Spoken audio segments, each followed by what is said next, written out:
Hello everyone, welcome back to another Learning the Tarot. So today we are doing the second card, which is the Magician. So for this card, it is all about just balance of things. And this one, I'm just going to read the paragraph because it is a lot to summarize. When all things are present and in balance in our lives, we have the ability to reach above ourselves and receive the power and responsibility necessary to take what we have been given and juggle it or direct it until our lives reach the goal that we have set for ourselves. It also talked about how the power to change our lives doesn't come just from us, but also like the world around us and like the divine or universe in general. This card also is here to remind us that we must take responsibility for the outcomes in our lives. And also to take action of basically making your life what you want it to be instead of just accepting it the way that it is or the way it has been. Then we have the Art Nouveau.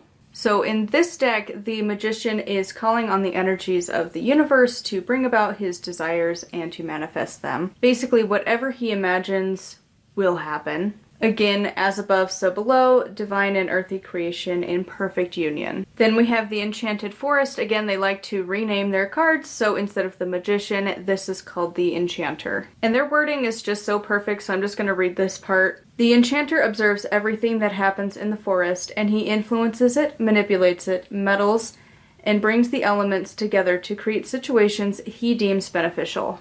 This deck, the Enchanter, is all about setting things into motion. You may ask him for magical help if you get in trouble, but to have caution, because he has been known to stir up things for those who try to take the safest route. You will always learn from him, especially when it comes to using your powers to their fullest. This card is all about magic and wisdom, forcing your will and intention, the ability to influence but also to help, and basically that power is at your command. Then we have the Witch's Tarot. Every single deck, I swear, talked about this, but as above, so below. This one included as within, so without. The Magician is the commander of the four natural elements, which all of them kind of mentioned that to some degree, and I kind of just got sick of writing it down.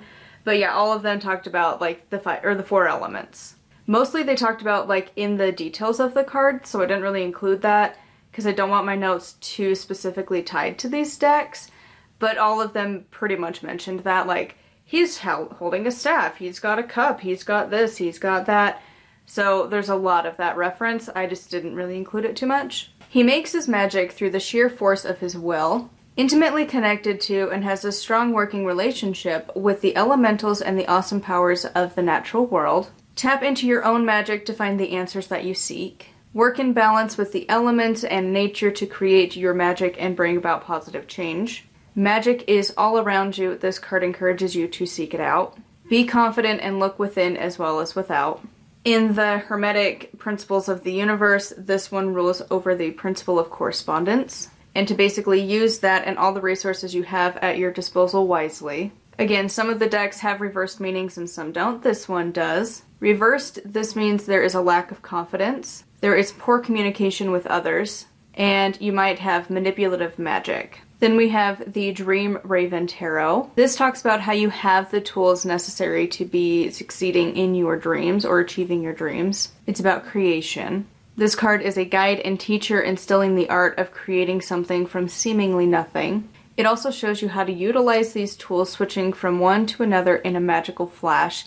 And they also talked about how it kind of is the ruling of the four elements, the four suits, and the four different areas of your life, so like mental, physical, emotional, so on and so forth. Reversed, others are using your own tools against you, and it's also a severe misuse of your own power towards others. Then we have the Green Witch Tarot, and again they changed the name, so this one is the Witch. The witch uses her knowledge, skill, and experience to achieve her potential while working her spells in harmony with the elements, the divine, and the powers and entities of nature. This card also talks about